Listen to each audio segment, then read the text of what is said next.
네, 국민참여 오픈 채팅방 실시간으로 함께하고 있습니다. 제가 미리 쭉 살펴봤는데요. 채우님께서 매일 기다려지는 시간입니다라고 하셨는데 저도 어떤 내용이 올라와 있는지 항상 기다리고 기대하고 있거든요. 함께 자세히 살펴볼게요. 자, 먼저 촛불잔치님께서 상도 브라운스톤 32평 투자 목적으로 가지고 있는데 이곳의 향후 전망이 궁금하다고 하시네요.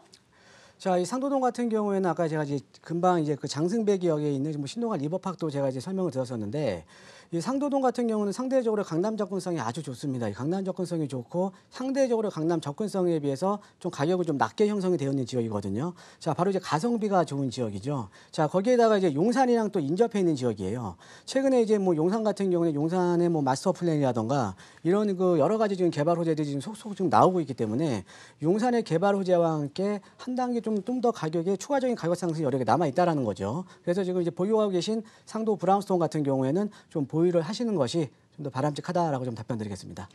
네, 서임수님께서는 리모델링 아파트는 안정성에 문제가 없는가요? 라고 질문을 남겨주셨는데 저도 좀 궁금하거든요. 네. 어떻게 보시나요? 자, 우리가 리모델링이든 아니면 재건축 아파트든 우리가 가장 중요한 거는 이제 노후도가 맞아야, 약간 재건축 아파트는 노후도가 맞아야 이제 개발이 가능한 거거든요. 자, 근데 리모델링 같은 경우는 제가 한번 설명을 해드리면요.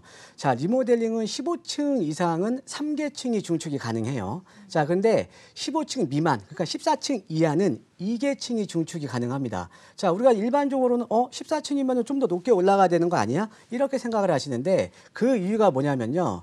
이 리모델링 같은 경우에는 아무래도 15층으로 지어졌다는 거는 그만큼 골조가 좀 튼튼하기 때문에 3계층을 중축할 수 있는 거고요.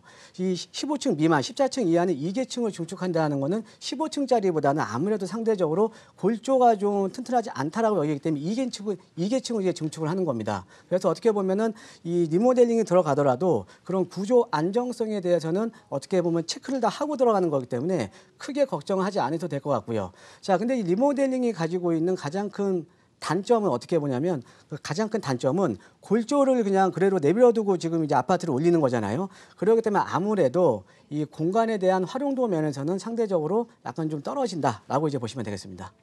네, 그리고 김정수님께서는 투자 목적으로 질문을 주셨는데 잠실 레이크 팰리스와 이촌동 한가람 둘 다 43평이거든요. 어느 곳이 좋을까요?